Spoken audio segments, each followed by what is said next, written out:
Hello, in this video we will do an example of a group.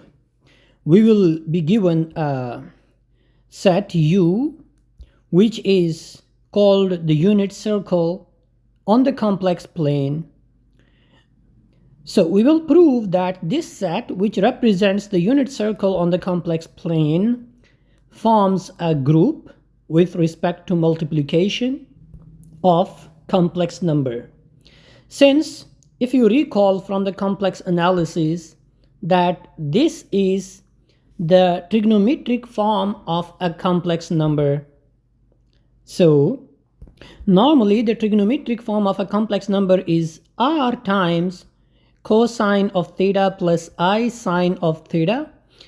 But if the radius is 1, then 1 times this thing is the trigonometric form of a complex numbers whose radius is 1. So if I write all of those complex numbers whose radius is 1, here, only I will go to 1, here minus 1, 1, 1, minus 1. If I join them, I will get a circle, a unit circle called the unit circle. Okay, so this line represents this set. We have to prove that this set is a group with respect to the binary operation multiplication. So I have to prove that this is a group with respect to multiplication. Here is the solution. So in order to prove something is a group, we have to satisfy 4 properties of a group. So here are those 4 properties. The first one is, for all x and y belongs to G, we have to prove x star y belongs to G. And the second property, we have to prove that for all x, y, z belongs to G, we have to prove that x star y star z is equal to x star y star z. And then we have to prove that there exists an element which is identity of G. Normally, if G is a group with respect to multiplication, then the identity is 1. And if G is group with respect to addition, then the identity is 0. So, and if there is another binary operation, we will find the identity element. It will be clear from the context. So, the third property says that there exists an identity element such that for all x belongs to G, identity doesn't change the shape of any x. Either you operate identity from left or right, you will get the same number x. And the last property is that for all x belongs to G, there exists y, or you say x inverse belongs to G, such that x times x inverse is equal to x inverse times x is equal to identity. So we have to prove these 4 properties for this group. This is the set. So for this set, we have to prove these 4 properties. So first of all, we will prove the first property. So in order to prove the first property, we need to take 2 elements from G. In our case, G is U, so we have to take 2 elements. So what kind of elements are coming from U? You know, U has these kind of elements, cosine theta plus I sine theta. So since I need 2 elements, so I will write cosine of theta 1 plus I sine of theta 1 and cosine of theta 2 plus I sine of theta 2 are 2 elements from U. So I have taken this element and this element from U because every element of U is of this type, where I square is minus 1 and theta belongs to R. Okay, So these are two elements. This is, you can call x, this you can call y. So we have to prove if we multiply this with this, I will again go to the set u. I will not get out from u. So what I have to do, I have to prove that if I multiply this and this, I will again land into the same set u. So let's get multiply. Cosine theta 1 plus I sine of theta 1 times cosine theta 2 plus I sine of theta 2. I have to multiply these two things. First of all, you will multiply this with this. You will get cosine theta 1 cosine theta 2. Now multiply this with this. You will get I cosine theta 1 sine theta 2. Now you multiply this with this. You will get I cosine theta 2 sine theta 1 plus I cosine theta 2 sine theta 1 plus multiply this with this, I square sine theta 1 sine theta 2. Cosine theta 1 cosine theta 2, and this is what? Since in u it is given that I square is minus 1, so here I can write minus 1. So I'll write cosine theta 1 cosine theta 2 plus I.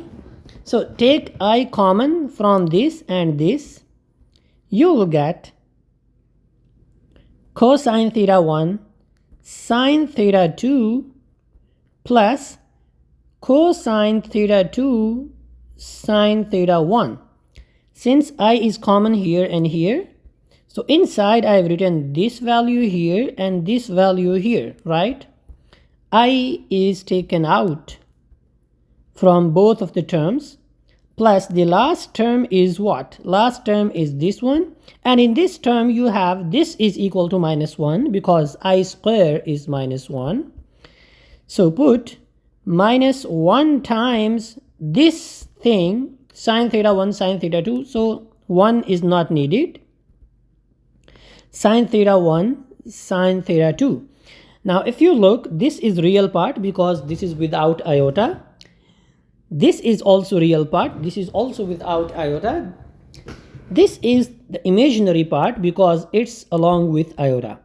So now I'll write this real and this real first, and then I'll write the imaginary part.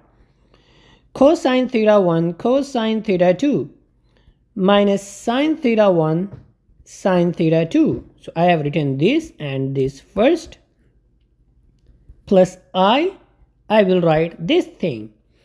This is equal to cosine theta 1 sine theta 2 plus cosine theta 2 sine theta 1.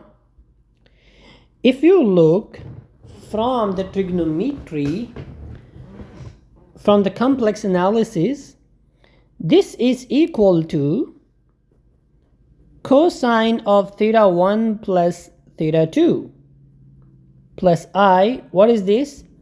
This is equal to cosine of, this is equal to sine of theta 1 plus theta 2. Okay? Now, this is a number, cosine of an angle plus I sine of an angle. So this belongs to U because U is a set in which you have cosine of an angle plus I sine of an angle. Therefore, this element also have the same shape just like this number because theta belongs to R. Here theta 1 plus theta 2 is also an element of R here. So that means this is an element of U. So we have proved if we take two elements from U and then if I multiply those things, those two elements, I will again go into the same set U. That means the first property of group is satisfied. Now let's check the second property. Second property says, okay, before going to the second property, imagine that when I multiply this with this, that means at the end you will get just cosine of the sum of the angle plus I sine of the sum of the angles. I mean, multiplying these two things is equivalent to writing cosine of theta 1 plus theta 2 plus I sine of theta 1 plus theta 2. So next time I will not do all of this work. I will just, if I have to multiply such kind of numbers, I will just add their angles and I will write cosine of the sum of the angle plus I sine of the sum of the angle. Make sense? Now, in order to prove the second property, I have to take three elements from G. So let cosine of theta 1 plus I sine of theta 1, cosine of theta 2 plus I sine of theta 2, cosine of theta 3 plus I sine of theta 3 are elements of R.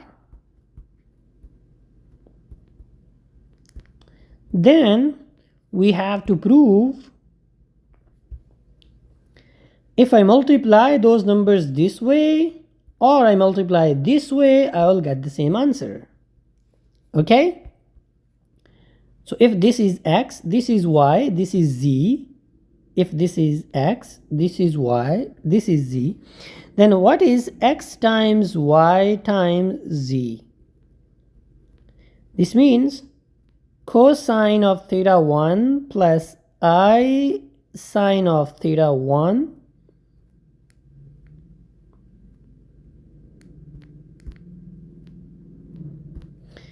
So first I have to multiply y and z, right? So I have to multiply cosine of theta 2 plus I sine of theta 2, cosine of theta 3, I sine of theta 3. So first I have to write this thing as it is.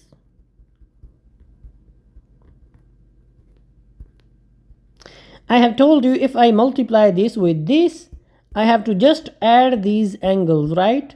What will I write? Cosine of theta 2 plus theta 3 plus I sine of theta 2 plus theta 3. So this multiplication is done. Now I have to multiply this with this. Again, I have to, since multiply, what will I do? I will add this angle with these angles, right? What will I write? I write cosine of theta 1 plus theta 2 plus theta 3, right? I have to add this angle with this angle, right? And theta 1 is here, and this angle is in the brackets theta 2 plus theta 3. Similarly, plus I sine of theta 1 plus theta 2 plus theta 3. Okay, now if I use the associative property of addition here, I will write theta 1 plus theta 2. If I shift this bracket from here to here, okay, here, plus theta 3 as it is, plus I sine of, similarly shift this bracket from here to here, right? Theta 1 plus theta 2 plus theta 3. Okay. Now look, you have two angles, this angle plus this angle, this angle plus this angle. What does that mean? This means it's the product of two things. You can write cosine of theta 1 plus theta 2 plus I sine of theta 1 plus theta 2 for the first angle, times for the second angle I'll write cosine of theta 3 plus I sine of theta 3. If you look, if I multiply this with this, I will get back this whole thing. Okay, I have just done the inverse process, reverse process. Okay, if you multiply this with this, what will you get? You will get cosine of this angle plus this angle. This angle means theta 1 plus theta 2 plus theta 3 is here, right? Similarly here. Similarly, if you write this thing as a product, you will write cosine of theta 1 plus I sine of theta 2 times, I sine of theta 1 cosine of theta 2 plus I sine of theta 2. Now look, if you multiply these two things, you will get this, because I have to just add these angles. So if I add those angles, I'll get back this value, this value, this value. Here I have cosine of theta 3 plus I sine of theta 3. This is x, this is y, this is z. So that means x times y, here I have bracket, and here I have z.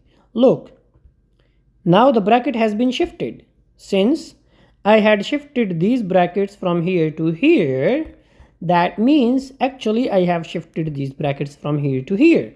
Look, I had the brackets here, so I have shifted them to here. That means the associative property has been satisfied. This property has been satisfied. Now I have to prove the third property. Third property says that there is an identity element in G. So in the previous video, I told you that if any set is a group with respect to multiplication, then the identity is 1, right?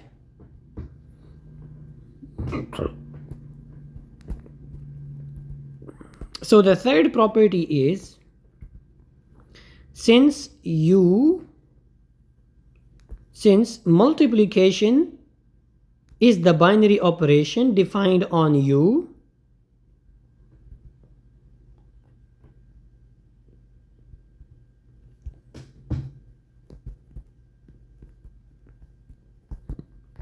so the multiplicative identity is 1, right? So we have to check whether this 1 belongs to U or no, because our group is this one. We have to check this group has identity or no. I mean, this group has 1 inside this or no. But this group has these kind of elements. Can I get 1 from these things? Cosine theta plus I sine theta? The answer is yes, we can get 1 if I put theta equals 0.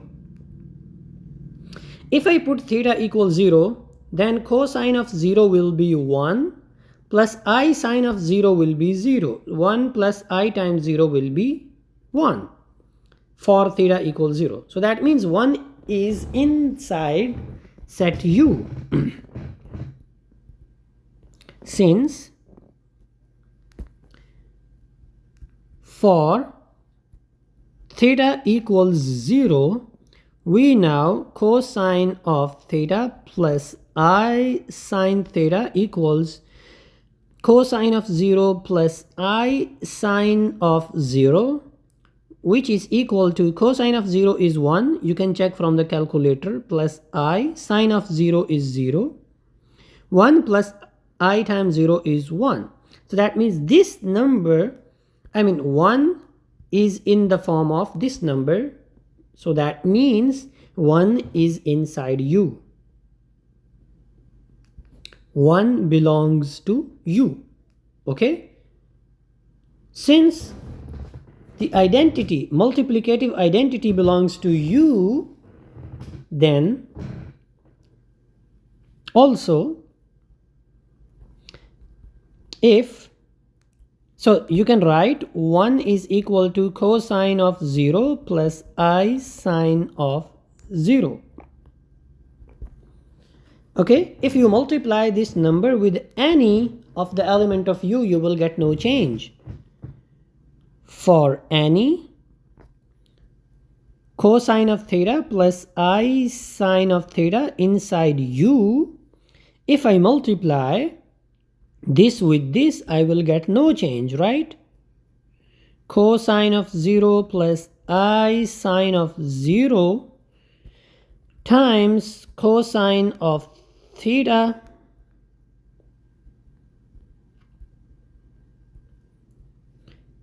if I multiply things, that means I have to add the angles, right? I will write cosine of 0 plus theta. I sine of 0 plus theta. What is this?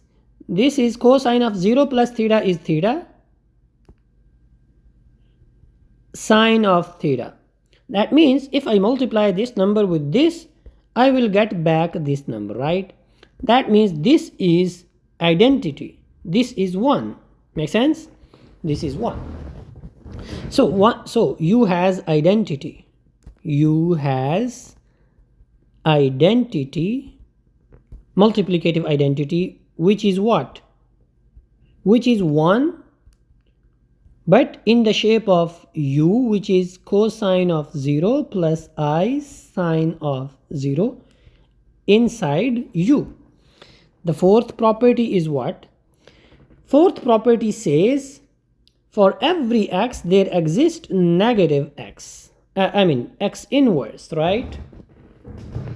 So we choose let x is equal to cosine of theta plus I sine of theta belongs to U, right? We have to find an element from U such that if I multiply that element with this element, I will get 1. This is what this definition says. This definition says if you have an x belongs to G, then there is another element from G. If you multiply, you will get identity. So here in our case, identity is 1. So we have to find this element such that if I multiply this element with this element, I will get 1, right? So the obvious answer is this is cosine of negative theta plus I sine of negative theta, right? This is an element corresponding to this element, so that if I multiply this with this, you will get 1. Look how. Then there exists cosine of negative theta plus I sine of negative theta belongs to U such that if you multiply cosine of theta plus I sine of theta with this element cosine of negative theta plus I sine of negative theta. So previously I told you when you multiply this with this, you have to add the angles, right?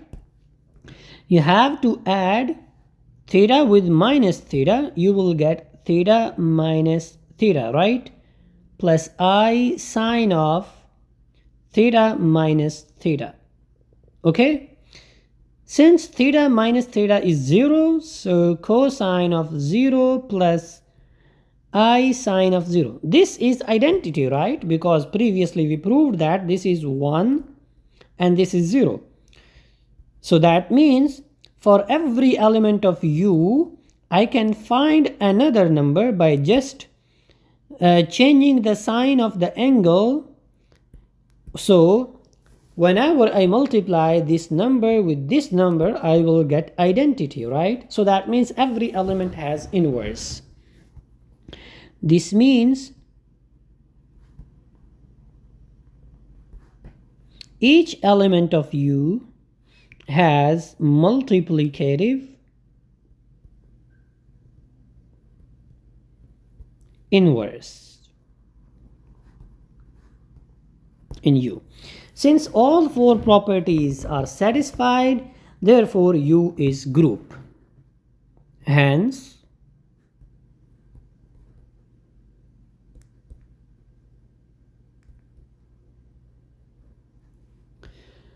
So moreover, we can prove that U is commutative group. If you want to prove that something is commutative group, then you have to prove an extra property. Okay? In order to prove that